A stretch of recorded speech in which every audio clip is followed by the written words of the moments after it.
పరమపావనమైన తిరుమల క్షేత్రం కలియుగ వైకుంఠం. శ్రీ వెంకటేశ్వరుడు కలియుగ ప్రత్యక్ష దైవం. శాంతాకారుడు, స్థితికారకుడు అయిన శ్రీమన్నారాయణుడు ధర్మరక్షణ చేయడం కోసం ప్రతి యుగంలోనూ అవనిలో అవతరిస్తానని ప్రతిన పూనాడు. ఏ అవతారంలోనైనా ఆదినారాయణుడి అంశ మాత్రమే అవనికి తరలి వస్తుంది. అసలు స్వామి వైకుంఠం వదలి కదలి రాడు.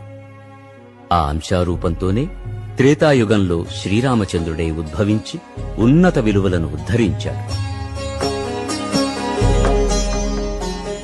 ద్వాపర యుగంలో శ్రీకృష్ణుడై అవతరించి ఉపనిషత్తుల సారమైన భగవద్గీతను ఉపదేశించి వెళ్ళాడు. కానీ కలియుగంలో మాత్రం ఆర్తజనులను ఆదుకోవడానికి, అందరి మొక్కులు తీర్చడానికి వైకుంఠాన్ని వదలి స్వస్వరూపంతో, స్వశరీరంతో తరలివచ్చి తిరుమల శిఖరాలలో సాక్షాత్కరించాడు.